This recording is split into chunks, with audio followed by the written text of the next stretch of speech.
With schools closed, psychologists and teachers have encouraged parents to make sure their kids are getting enough playtime at home. And Martha, I know that you're dealing with this every day. Every day, bright and early, starting at 7 a.m. But experts say adults, Greg, also need some playtime, whether it's a game, dressing up in costumes, or going on a bike ride.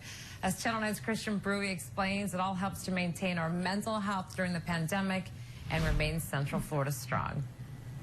Hello. Teresa Whitehead does a weekly Zoom happy hour with her sisters in Colorado and her daughter in Atlanta. Let's see your shirt.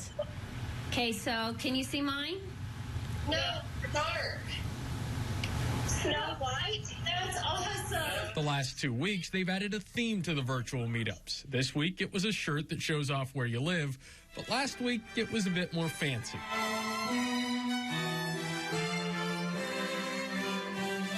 We said the next Zoom meeting, we all had to wear our wedding dresses. So the next Zoom meeting, we were all wearing our wedding dresses. My sisters looked great. Mine I haven't put on for 36 years, so it was a little yellow, had some champagne stains, but we had fun with it. And that's the key. Fun. I think whatever we can do to find laughter in this time is also really helpful. Dr. Deborah Beidel is a professor of psychology at UCF. What would you tell people that are staying at home, working from home, how to handle that stress?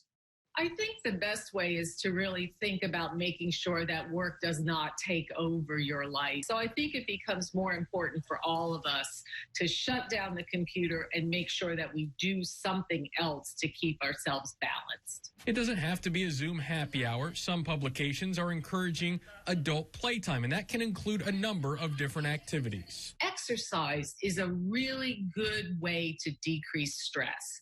Exercise releases endorphins in us and helps lift our mood.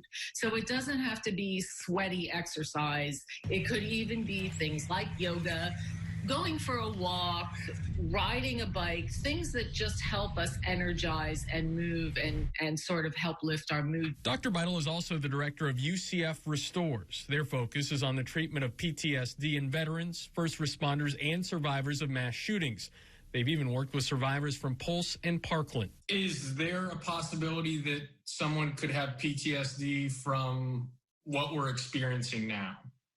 I think yes, and I think that differs for different groups. So I think particularly for our first responders and medical personnel, they're living in an environment where any minute they could contract this disease and they may die. Right? That's a traumatic event.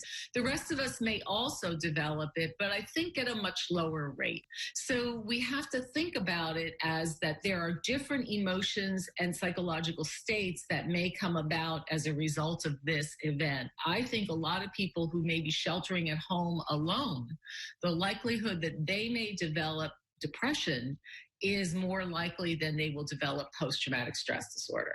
Dr. Beidel also said some symptoms to look out for if you think you're dealing with anxiety or depression are sleep issues and irritability. She also does a Facebook Live every Monday on the UCF Restores page and answers questions about mental health to keep you Central Florida strong.